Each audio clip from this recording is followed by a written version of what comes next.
যশোর শিক্ষা বোর্ডের অনলাইন ক্লাসরুমে কিভাবে ক্লাস দেওয়া যায়। আমার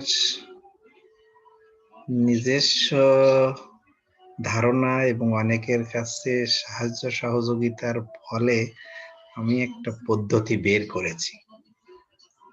পদ্ধতিটা আমি এখন একটু চেষ্টা করি, যদি কেউ উপকৃত হয়।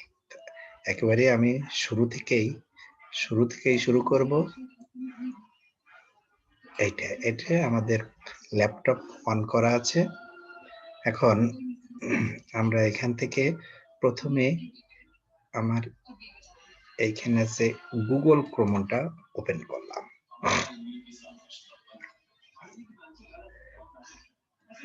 করার পর আমি এইখানে ফেসবুকে যাব। ফেসবুক থেকে আমার যে ক্লাসগুলো দেয়া আছে সেই ক্লাসগুলো থেকে একটা ক্লাস আমি শিক্ষা বোর্ডের অনলাইন ক্লাসরুমে দেওয়ার চেষ্টা করছি। তাহলে আমাদের প্রথমে যাব ফেসবুকে। এখানে ফেসবুক,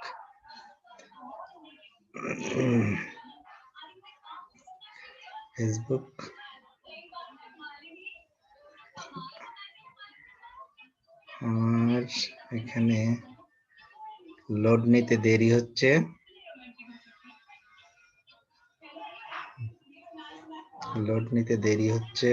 হ্যাঁ, এখানে ফেসবুকের আমার যে সেটা এসে গেছে, আমার ফেসবুক। এখন আমার কোথায় সেই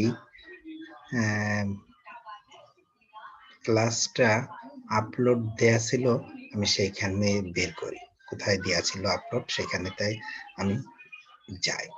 তো দেখি কোথায় দেয়া ছিল, আমি সেটা যেখানে থাক সেখান থেকে আমি বের করব। তো আমারটা যেখানে আছে দেখি আমি কোথায় আছে, অনেকদিন আগে দেয়া, সেখান থেকে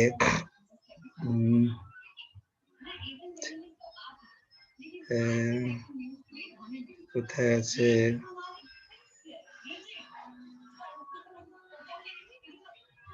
এটা আরো আগে আমার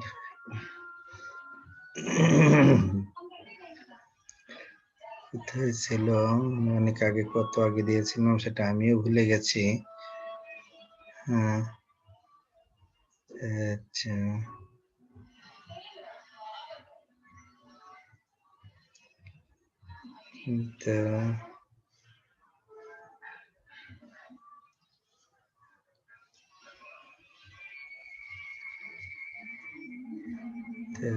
কোথায় গেল,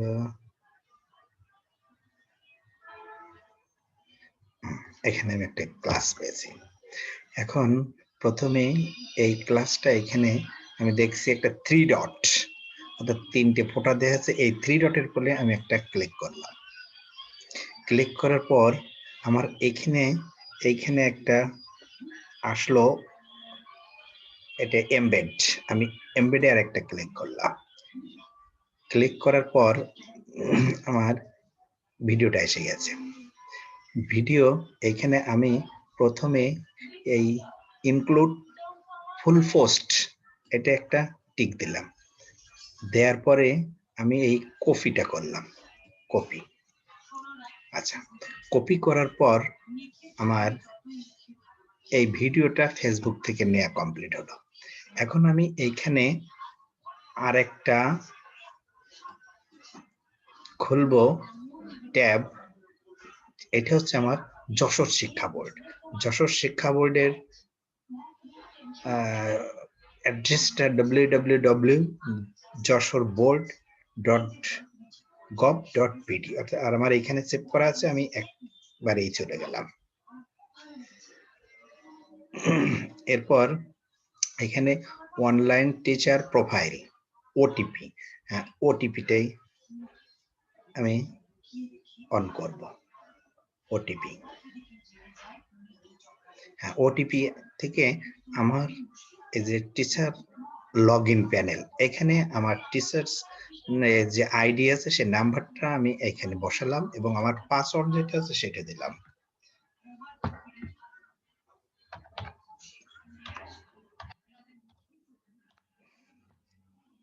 দেওয়ার পরে লগ ইন করলাম। তো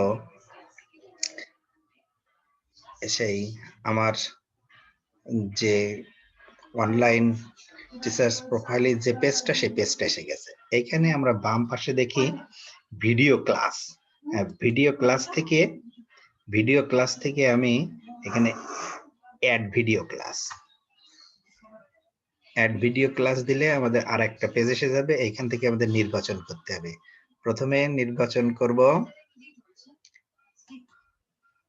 শ্রেণী, ক্লাস একাদশ দ্বাদশ।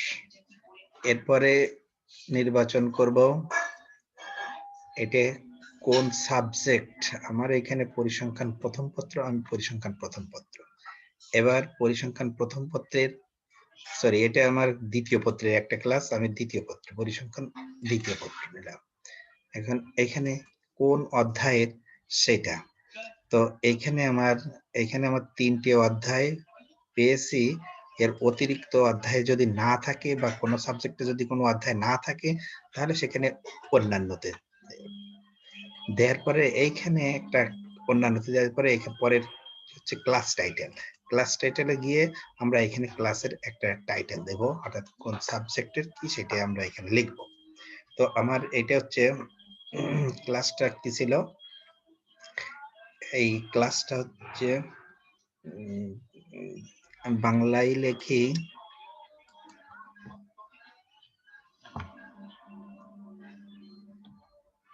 সরি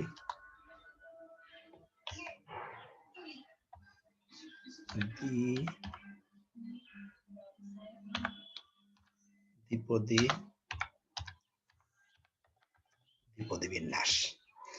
এরপরে আমরা এই যে ইউটিউব ভিডিও এমবেড কোড, এইখানে আমরা প্রথমে ক্লিক করলাম, এরপরে ডান ক্লিক করে পেস্ট করে দেব।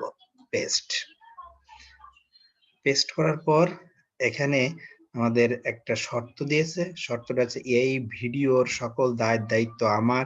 যে কোনো ধরনের ভুল অথবা আপত্তিকর তথ্যের জন্য বোর্ড কর্তৃপক্ষ কোনোভাবে দায়ী থাকবে না। আমি নিজ দায়িত্বে যশোর শিক্ষা বোর্ডের ওয়েবসাইটে প্রকাশ করছি। এখানে আমরা একটা টিক দিয়ে দেব। দেওয়ার পরে সেভ দিলেই আমাদের এই যে ক্লাসটা পোস্ট হয়ে গেল। এটি আমি দেখবো কোথায়, এইটা দেখার জন্য আসলে গিয়েছি কিনা, আমরা এই যে ভিডিও ক্লাসের অ্যাড ক্লাসের নিচে আছে ভিউ ক্লাসে আমরা একটা ক্লিক করলাম। ক্লিক করার সঙ্গে সঙ্গে আমরা এখানে দেখতে পাবো একেবারে লাস্টে আমরা যে ক্লাসটা দিয়েছি, একাদশ দ্বাদশ দ্বিতীয় পত্র অন্যান্য দ্বিপদী বিন্যাস, এই ক্লাসটা এখানে চলে আসছে। এটাই আমাদের ক্লাস। তো এখানে এ পর্যন্ত আমাদের শেষ। আমরা আরেকটু কনফার্ম করার জন্য এইখানে আমরা যদি এডিটে গেলাম, এডিটে যাওয়ার পরে এইখানে যে ফেসবুক ভিডিও লিংক, এইখানে আমরা আরেকবার পেস্ট করতে পারি। আরেকবার পেস্ট করলাম, করার পরে এইখানে আবার সেই শর্ত মেনে এই সেভ দিলাম, অর্থাৎ 2বার সেভ দিলে এটা এখানে আমাদের এখানে একটা নির্বাচন করতে বাদ দিচ্ছে বলে আমাদের এটা গেল না। এখানে হচ্ছে এই অন্যান্য। এবার সেভ দিলে ওইটি আমাদের সেভ হয়ে গিয়েছে। এটাই আমাদের ফেসবুক থেকে এভাবেই আমি শিখেছি বিভিন্ন লোকের কাছ থেকে এবং নিজের এই কাজ করতে করতে। তো সবাইকে ধন্যবাদ, আমাদের এই পর্যন্ত। ধন্যবাদ, ভালো থাকবেন সবাই।